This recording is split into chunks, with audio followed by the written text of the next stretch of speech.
Hello ಗೆಳೆಯರೆ, welcome to S pitch Kannada channel. ಈ ಒಂದು ವಿಡಿಯೋದಲ್ಲಿ ಜನಸಂಖ್ಯೆ ಜನಸಂಖ್ಯೆ ಪ್ರಬಂಧವನ್ನು ನೋಡ್ತಾ ಇದೀವಿ. ಯಾವ ರೀತಿಯಾಗಿ ಬರೆದಾಗ ನಮಗೆ ಪೂರ್ಣಾಂಕ ಸಿಗುತ್ತೆ ಅಂತ ನೋಡಿದಾಗ ಇಲ್ಲಿ ಪೀಠಿಕೆ, ವಿವರಣೆ, ಉಪಸಂಹಾರ ಬರೆದ್ರೆ ಪೂರ್ಣಾಂಕ ಸಿಗುತ್ತಾ? ಇಲ್ಲ.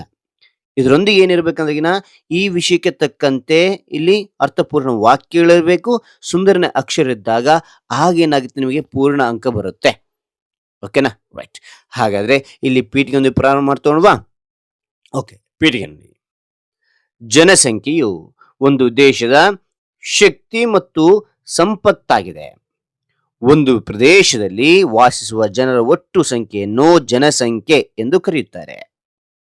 ಜನಸಂಖ್ಯೆಯು ದೇಶದ ಅಭಿವೃದ್ಧಿ, ಆರ್ಥಿಕತೆ ಮತ್ತು ಸಾಮಾಜಿಕ ಜೀವನದ ಮೇಲೆ ಮಹತ್ತರ ಪರಿಣಾಮ ಬೀರುತ್ತವೆ. ಆದ್ದರಿಂದ ಜನಸಂಖ್ಯೆಯ ಬಗ್ಗೆ ತಿಳಿದುಕೊಳ್ಳುವುದು ಅತ್ಯಂತ ಅಗತ್ಯವಾಗಿದೆ ಅಂತ ನೋಡಬಹುದು. ಓಕೆ, ಇಲ್ಲ ನಾನು ಪೀಠಿಕೆಯನ್ನ 5 ಸಾಲಿನಲ್ಲಿ ಬರೆದೆ. ನಿಮಗೆ ಹೆಚ್ಚಿನ ಒಂದು ಮಾಹಿತಿ ಗೊತ್ತಿದ್ರೆ 6 ಸಾಲು ಕೂಡ ಬರೀಬಹುದು. ಹಾಗಾದ್ರೆ ಈ ಒಂದು ಮಾಹಿತಿ ಅಂತಕ್ಕಂಥ ಇಷ್ಟವಾಗಿದ್ರೆ ಒಂದು ಲೈಕ್ ನೀಡಿ. ಒಂದು ಲೈಕ್ ಅನೇಕ ವಿಡಿಯೋದಲ್ಲಿ ಪ್ರೋತ್ಸಾಹ ತುಂಬಾ ಸಿಗುತ್ತೆ. ಇನ್ನೊಬ್ರು ಶೇರ್ ಮಾಡಿ ನೀವು ಸಾಧ್ಯ. ಇಂಥ ಅನೇಕ ವಿಡಿಯೋ ಚಾನಲ್ ಸಬ್ಸ್ಕ್ರೈಬ್ ಆಗಿ. ಓಕೆ, ಇಲ್ಲಿ ನೋಡಿ ವಿವರಣೆ ನೋಡ್ತೋಣ. ಇಲ್ಲಿ ವಿವರಣೆಯನ್ನು ನಾನು ಪಾಯಿಂಟ್ ವೈಸ್ ನಿಮಗೆ ತಿಳಿಸ್ತಾ ಹೋಗಿದ್ದೀನಿ. ಈಸಿಯಾಗಿ ನೆನಪಿಡ್ಲಿಕ್ಕೆ ಸಾಧ್ಯ, ಈಸಿಯಾಗಿ ಸ್ಕೋರ್ ಆಗಲಿಕ್ಕೆ ಸಾಧ್ಯ. ಓಕೆನಾ? ಓಕೆ, ಮೊದಲನೇ ಪಾಯಿಂಟ್ ನೋಡಿ. ಜನಸಂಖ್ಯೆ ಅರ್ಥ: ಒಂದು ಪ್ರದೇಶದಲ್ಲಿ ವಾಸಿಸುವ ಜನರ ಒಟ್ಟು ಸಂಖ್ಯೆಯನ್ನು ಜನಸಂಖ್ಯೆ ಎನ್ನುತ್ತಾರೆ. ಇದು ದೇಶದ ಮಾನವ ಸಂಪನ್ಮೂಲವನ್ನು ಸೂಚಿಸುತ್ತದೆ. ಇಲ್ಲಿ ಮೊದಲನೇ ಪಾಯಿಂಟ್ ಆಯಿತು. ಎರಡನೇ ಪಾಯಿಂಟ್, ಜನಸಂಖ್ಯೆ ಹೆಚ್ಚಳದ ಕಾರಣಗಳು. ಹಿಂಗೆ ಜನಸಂಖ್ಯೆ ಹೆಚ್ಚಳ ಕಾರಣ ಏನಿದಾವೆ ಅಂದ್ರೆ ವೈದ್ಯಕೀಯ ಸೌಲಭ್ಯಗಳ ಅಭಿವೃದ್ಧಿಯಿಂದ ಮರಣ ಪ್ರಮಾಣ ಕಡಿಮೆಯಾಗಿದೆ.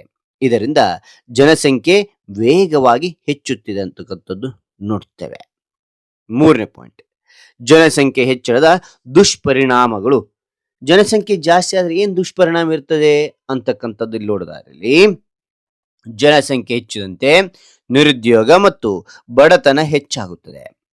ಆಹಾರ, ನೀರು ಮತ್ತು ವಸತಿ ಸಮಸ್ಯೆಗಳು ಉಂಟಾಗುತ್ತದೆ ಅಂತಕ್ಕಂಥದ್ದು ನೋಡ್ತೇವೆ. ಓಕೆನಾ?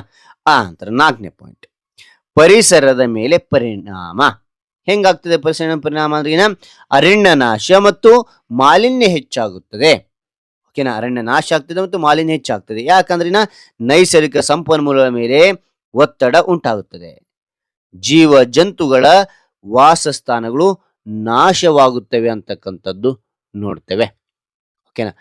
ನಂತರ ಇಲ್ಲಿ 5ನೇ ಪಾಯಿಂಟ್ ನೋಡ್ತೇವೆ. ಏನ್ 5ನೇ ಪಾಯಿಂಟು ಅಂತ ನೋಡಲಿ, ಜನಸಂಖ್ಯೆ ನಿಯಂತ್ರಣದ ಕ್ರಮಗಳು. ಓಕೆನಾ? ಕುಟುಂಬ ಯೋಜನೆ ಮತ್ತು ಶಿಕ್ಷಣಕ್ಕೆ ಹೆಚ್ಚಿನ ಮಹತ್ವ ನೀಡಬೇಕು. ಜನರಲ್ಲಿ ಜಾಗೃತಿ ಮೂಡಿಸುವುದು ಅತ್ಯಗತ್ಯ.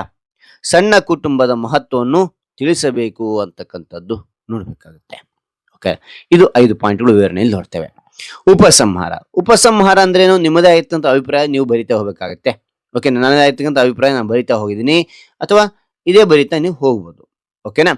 ಜನಸಂಖ್ಯೆಯು ದೇಶದ ಶಕ್ತಿಯಾಗಿದ್ದರೂ ಅದರ ಅತಿಯಾದ ಹೆಚ್ಚಳವು ಅನೇಕ ಸಮಸ್ಯೆಗಳನ್ನು ಉಂಟು ಮಾಡುತ್ತದೆ. ಆದ್ದರಿಂದ ಜನಸಂಖ್ಯೆ ನಿಯಂತ್ರಣಕ್ಕೆ ಪ್ರತಿಯೊಬ್ಬ ನಾಗರಿಕರು ಸಹಕರಿಸಿ ದೇಶದ ಅಭಿವೃದ್ಧಿಗೆ ಕೈ ಜೋಡಿಸಬೇಕು ಅಂತಕ್ಕಂಥದ್ದು ನೋಡಬಹುದು. ಓಕೆನಾ ಮಕ್ಕಳೇ? ರೈಟ್. ಹಾಗಾದ್ರೆ ಈ ಒಂದು ಮಾಹಿತಿ ಅಂತಕ್ಕಂಥ ಇಷ್ಟವಾಯ್ತಾ? ಇಷ್ಟವಾದ್ರೆ ಒಂದು ಲೈಕ್ ನೀಡಿ. ಹಾಗೇನೆ ಯಾವ ಒಂದು ವಿಷಯದ ಬಗ್ಗೆ ನಿಮಗೆ ಪ್ರಬಂಧ ಬೇಕಂತೇಳಿ ಕಾಮೆಂಟ್ ಮಾಡಿ. ಆ ವಿಷಯದ ಕುರಿತಾಗಿ ನಾವು ಪ್ರಬಂಧ ವಿಡಿಯೋ ಮಾಡಲು ಪ್ರಯತ್ನ ಪಡ್ತೇನೆ ಅಂತ ಹೇಳ್ತಾ, ಮತ್ತೊಂದು ಹೊಸ ವಿಷಯದೊಂದಿಗೆ ಮತ್ತೊಂದು ಹೊಸ ವಿಡಿಯೋದಿಂದ ಭೇಟಿ ಆಗ್ತೇನೆ.